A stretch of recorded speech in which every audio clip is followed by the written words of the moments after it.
और राष्ट्र की एकता और अखंडता सुनिश्चित कराने वाली बंधुता बढ़ाने के लिए दृढ़ संकल्प होकर अपनी इस सभा में इस संविधान को अंगीकृत अधिनियमित और आत्मार्पित करते हैं। जय भारत, जय भारत, जय भारत, जय भारत, जय भारत, जय भारत। धन्यवाद। सब लोग अपने अपने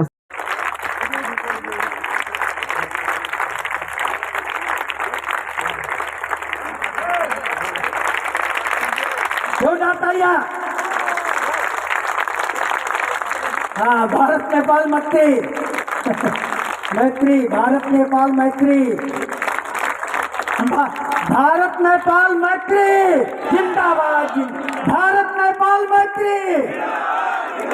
भारत नेपाल मैत्री भारत की है किससे साथ? भारत की है किससे साथ?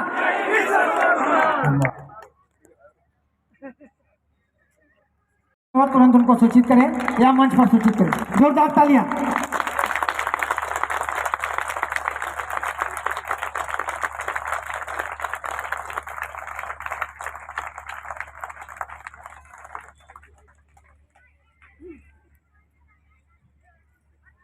माननीय राष्ट्रीय महासचिव जी का सम्मान उत्तर प्रदेश के महासचिव सम्मानित अरविंद मौर्य जी आए।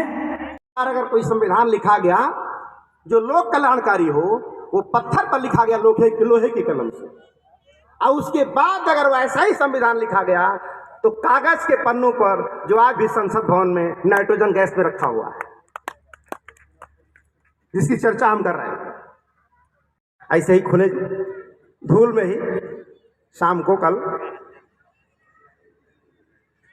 तो एक वेडले साहब ब्रिटिशियन थे,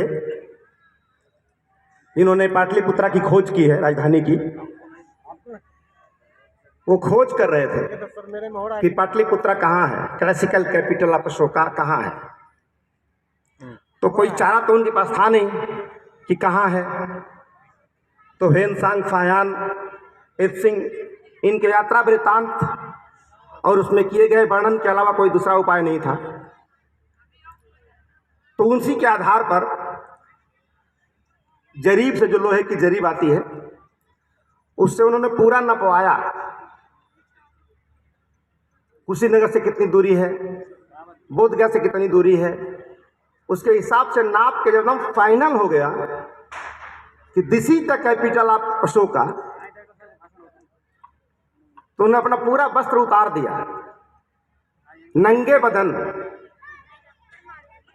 नंगा बदन उस जमीन पर नंगे लेट गए और बोले, आज मैं धन्य हो गया हूं, अशोका के कैपिटल पर मेरी त्वचा टच कर रही है, मेरा स्किन टच हो रहा है।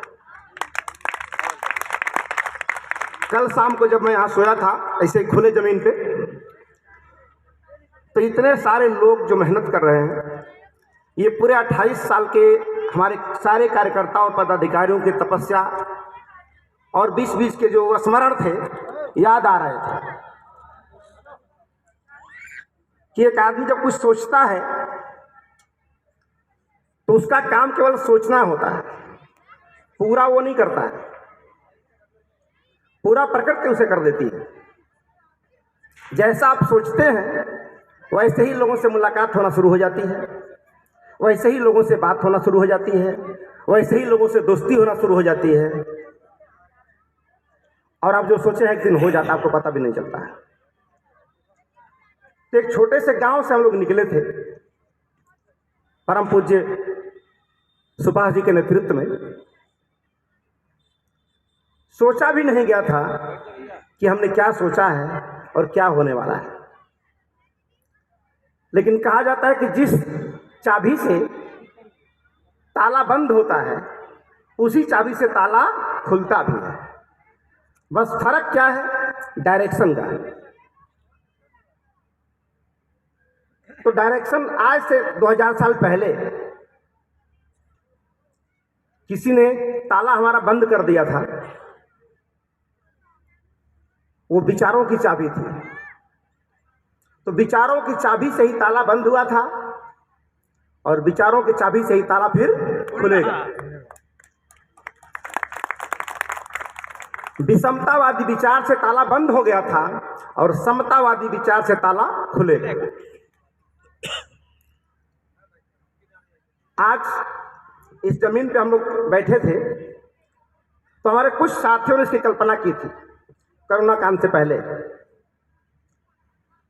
शत्रुघ्न जी और दिल्ली प्रदेश के अध्यक्ष महोदय राजेश जी, हरिराम जी, रवि प्रकाश जी शायद आए थे, दिखाई दे रहे थे, भूपेश कुमार जी, राम रतन जी, राजेंद्र जी, डीपी मौर्य जी और ध्रुवराज जी। इन कुछ लोगों ने मिलकर ही सपना देखा और अपने सपने को लोगों में ट्रांसफर किया। तो कहते हैं ना कि सपना अगर कोई देखता है तो ट्रांसफर आप कहाँ करते हैं, उपजाऊ जमीन में या ऊसर जमीन में। तो बीज आपके महत्वपूर्ण है, लेकिन ऊसर में आपने ट्रांसफर किया तो उसके अंदर जमने की क्षमता है, पैदा होने की क्षमता है, लेकिन जमीन वो दोषी है कि जमने नहीं देगी उसे। लेकिन आज जब इन्होंने ट्रांसफर किया अपने सम्राट अशोक क्लब के कार्यकर्ताओं में और अधिकारियों में, तो इतनी जमीन उपजाऊ निकली, इतनी जमीन उपजाऊ निकली कि कोरोना काल में जहां कंपनियां बंद हो रही थी, कंपनी में ताले लग रहे थे, बड़े बड़े धुरंधर कर्मचारियों को बाहर निकाल रहे थे पैसे के अभाव में, उस समय हमारे बहादुर कार्यकर्ताओं ने उस कोरोना काल में जहां दुनिया ठहर गई थी, उस काल में 1.5 करोड़ रुपए इकट्ठा किया इन लोगों ने। रोआ सिहर जाता है सुन के, उस काल में 1.5 करोड़ रुपए इकट्ठा किया और कहीं जाने का टाइम भी नहीं था। ऑनलाइन जूम पे ऑनलाइन बात होती थी लोगों से, जूम पर भी डर के मारे जाब लगा के बात होती थी। उस काल में अगर आप लोगों ने जमीन रजिस्ट्री कराई है तो निश्चित रूप से आप सभी लोगों का मैं तहे दिल से अभिनंदन करता हूं। और आज जो आधारशिला रखी गई है, हम लोग कुछ कर नहीं रहे, बीज तो देवरिया से निकला था, लेकिन जैसे जैसे लोग मिलते चले गए सपना साकार होता चला जा रहा है। आज भी यहां क्या होने वाला है हमें पता नहीं है, लेकिन लगातार करते रहना ये मुझे पता है, और लगातार करते रहेंगे तो जो सब लोगों ने सोचा है वो पक्का पूरा हो जाएगा। मेहनत का फल क्या होता है?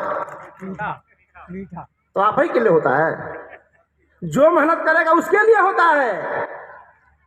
दुश्मन भी करेगा तो उसके लिए मीठा फल होगा, और आप करेंगे तो आपके लिए फल मीठा होगा। तो जिन्होंने मेहनत किया आज उनका फल मीठा निकला है। दिल्ली में सरकार चला रहे हैं और 90 साल से मेहनत कर रहे हैं। सचमुच अगर आपने भी मेहनत किया होता तो आज वो नहीं आप होते। तो कहीं ना कहीं तो कसर है। पानी अगर 100 डिग्री पे गर्म होता है तो गरीब के लिए भी, अमीर के लिए भी, पढ़े लिखे के लिए भी, गंवार के लिए भी, सबके लिए 100 डिग्री पे गर्म होता है। और हमारे हाथ में 100 डिग्री पे लाना हमारे हाथ में नहीं है, बस आग लगाए रहना हमारे हाथ में है। लकड़ी लगाए रहना हमारे हाथ में। 100 डिग्री पे पहुंचेगा ये हमारे हाथ में नहीं है। आग लगाते रहे, लगाते रहे, लगाते रहे, एक दिन वो पागल होकर 100 डिग्री पे जाएगा। और जो ही 100 डिग्री पे जाएगा तो आप चाह कर भी रोक नहीं सकते, आपके हाथ में भी नहीं रहेगा, वो हो के रहेगा वो। तो आज बड़ी खुशी हो रही है कि पूरे भारत के लोग यहां उपस्थित हैं, और संकल्प और विकल्प में ही अंतर होता है। संकल्प उसे ही कहते हैं जिसका कोई विकल्प ना हो। अगर विकल्प है कि ये नहीं ये भी कर लेंगे तो संकल्प नहीं है वो। संकल्प का मतलब ही है कि उसका कोई विकल्प नहीं है, एनी हाउ डू और डाई, तो आज सारे लोगों ने संकल्प लिया इससे करीब 1.5 साल पहले। आज सभी लोग फिर यहां से संकल्प लेना है अब कि आज ये जमीन है, लेकिन अगली बार हम यहां आएंगे तो जमीन नहीं रहेगी, मकान रहना चाहिए यहां पे।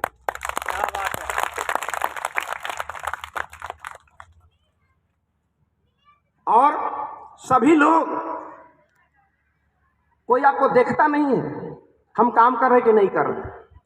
यहां सेल्फ मोटिवेटेड होना है, स्वयं मोटिवेट होना है, क्योंकि दूसरे का मोटिवेशन बहुत देर तक काम नहीं आता है। आप जब खुद मोटिवेट हो जाएंगे तो खुद तो मोटिवेट होंगे ही, दूसरों को भी मोटिवेट करते हैं, ये फायदा हो जाता है। और मैं दुनिया के बहुत सारे मोटिवेटरों को पढ़ा है और सबको पढ़ने के बाद मैंने पाया कि भगवान बुद्ध से बड़ा मोटिवेटर दुनिया में कोई नहीं है। एक सामान कोई बेच लेता है तो कहता है बड़ा बढ़िया लीडर है ये, और वो कैसा लीडर होगा? एक वेश्या को अरहंत बना दिया, एक जवान से खाली, एक डकैत को इंसान बना दिया। तो सबको करने के बाद मैं थोड़ा रफ भाषा में कहूंगा, रफ लैंग्वेज है, कि भगवान बुद्ध ने पत्तल खा के फेंक दिया है तो पत्तल चाट के लाखों मोटिवेटर पैदा हो गए। तो पत्तल चाट के इतना मोटिवेटर हो सकते हैं, और जो पूरा पत्तल का मालिक है उसको कितना बड़ा मोटिवेटर होना चाहिए। तो इतना बड़ा पावर हमारे पास है। बस बुद्ध हमारे लायक हैं, बस हमें बुद्ध के लायक बन जाना है। हमें फक्र होता है कि हम बुद्ध के वंशज हैं, तो हमें भी काम ऐसा करना होगा कि बुद्ध को भी फक्र हो कि ये मेरे बेटे हैं। और हम उस राह पर चल चुके हैं। चीन, जापान, कोरिया, थाईलैंड हम लोग कभी नक्शे में देखा करते थे, बात किया करते थे इन देशों के बारे में। क्या पता था कि कभी कोरिया आकर बोलेगा कि मैं भी सम्राट अशोक क्लब का मेंबर बनना चाहता हूं। क्या बात है, कोरिया आके बोल रहा है कि मैं भी सम्राट अशोक क्लब का मेंबर बनना चाहता हूं। नेपाल आके बोल रहा है कि मैं भी सम्राट अशोक क्लब का मेंबर बनना चाहता हूं। तो निश्चित रूप से ये आपके त्याग तपस्या का परिणाम है, और मैं चाहता हूं आपकी तरफ से एक जोरदार ताली होनी चाहिए।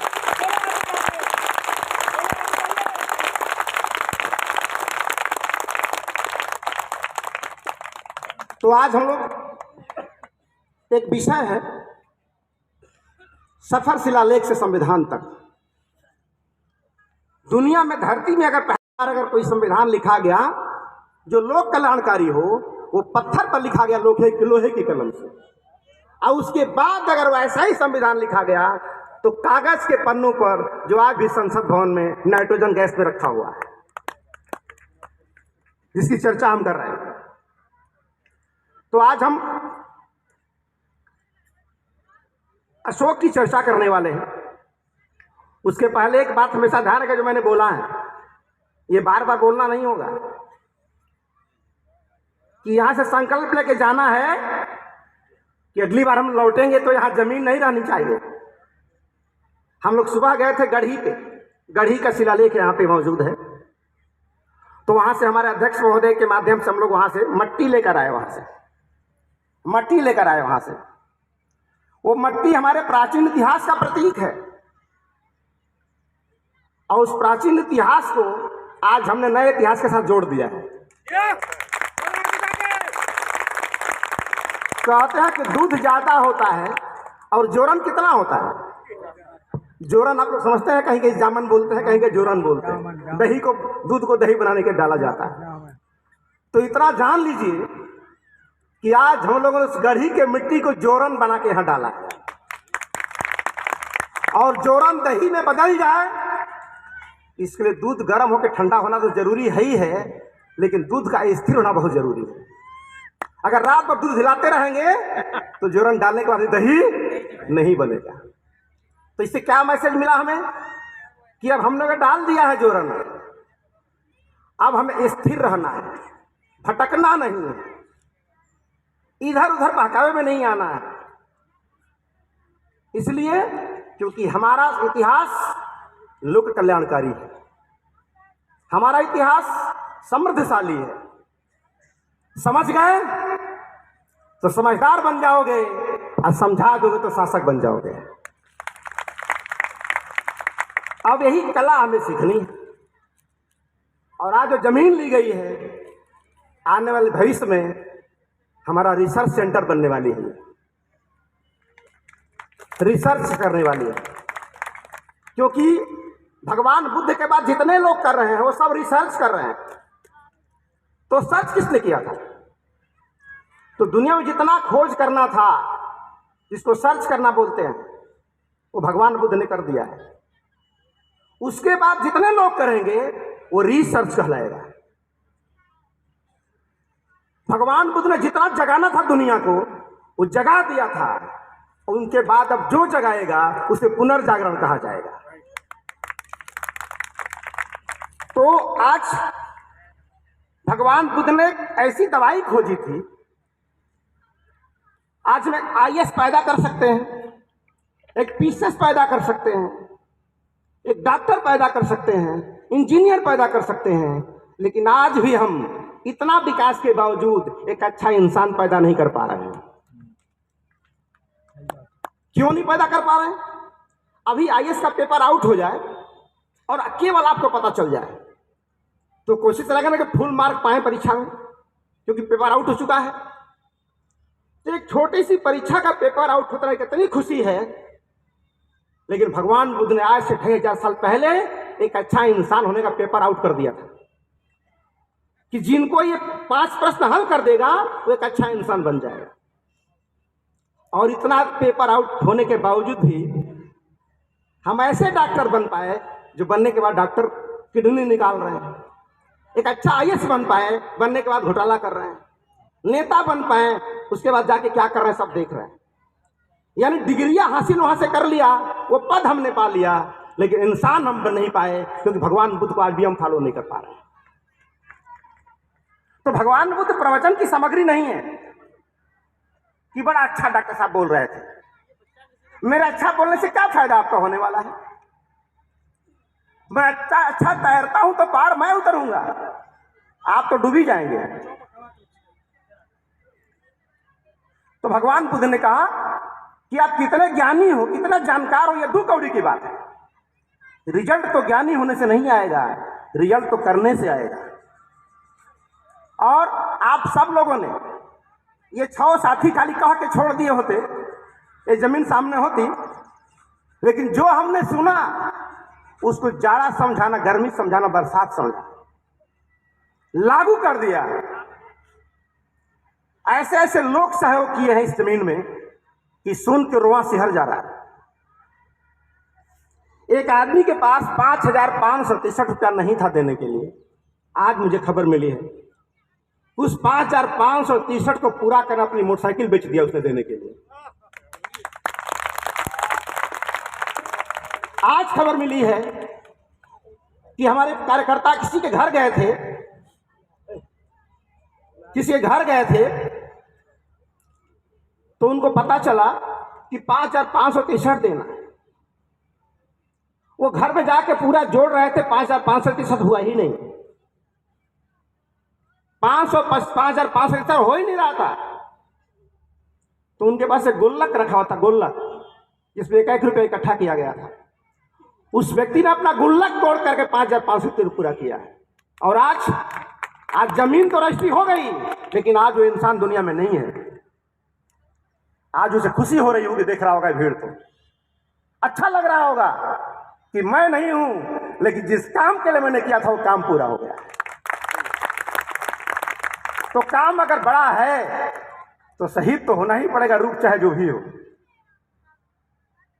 और सारे कार्यकर्ताओं, इसका नाम हमने क्या दिया है? प्रतिष्ठा का प्रतिष्ठान। ये हमारी प्रतिष्ठा का प्रतिष्ठान है। और शायद अगर ये बिल्डिंग बनकर तैयार हुई तो दुनिया का पहला ये बिल्डिंग होगी जिसमें इतना ज्यादा नाम लोगों का लिखा होगा उस दीवारों पर। हमारे ख्याल से green book world of record में उसका नाम होगा, दीवारों पर इतना नाम लिखा रहेगा। क्यों? ये भावना कैसे आई?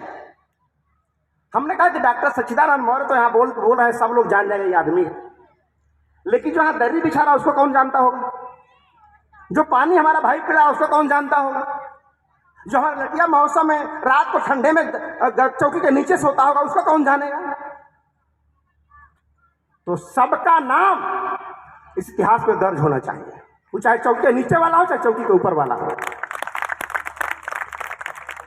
इस भावना के साथ हम लोगों ने प्लान बनाई और हमारे सारे कार्यकर्ताओं ने 5563 वो मानक सबने डाला।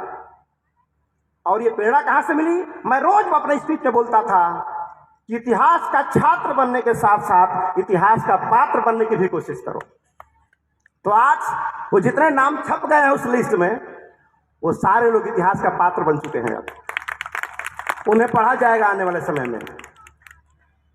तो कोई भी व्यक्ति इसको हल्के में नहीं लेगा जो कुछ हो रहा है। आज ये हल्का लग रहा है, लेकिन आने वाले समय बहुत कुछ होने वाला है। अब बहुत सारे लोगों का अफसोस हो रहा है कि हम नहीं दे पाए, तो अफसोस नहीं होना चाहिए। अभी तो छठियार हुआ, अभी तो बरही बाकी है ना। अभी छठियार हुआ है, बरही बाकी है, तो अपनी सारी तमन्नाएं पूरा कर लीजिए। और आप लोगों से निवेदन करता हूं कि वर्दी वाले आपके पास जाएंगे तो दिल खोल के सहयोग कीजिए। इतना यकीन दिलाता हूं कि सम्राट अशोक क्लब का निर्णय भले कभी कभी गलत हो सकता है, लेकिन इनकी नियत कभी गलत नहीं हो सकती। और उस नियत के बल पे ही खड़ा हुआ है। और नियत की देन है कि कहां कहां से लोग चले आए यहां पे। आज कितना अच्छा लग रहा है ये देख करके। तो आज ज्यादा नहीं बोलना है, बस समय खत्म करना है। तो आप सो के ज्यादा ना बोलते, बस इतना ही जानूंगा, समय बोलने का बहुत आएगा। बस इतना ही मैं निवेदन करूंगा आज कि साथी हाथ बढ़ाना, एक अकेला थक जाएगा, मिलके बोझ उठाना। मिलकर हम लोग जीतेंगे, पक्का जीतेंगे। और एक बार हाथ उठा के सब लोग बोलिए, पक्का जीतेंगे, पक्का जीतेंगे, पक्का जीतेंगे। सत्यमेव, सत्यमेव, सत्यमेव। Thank you.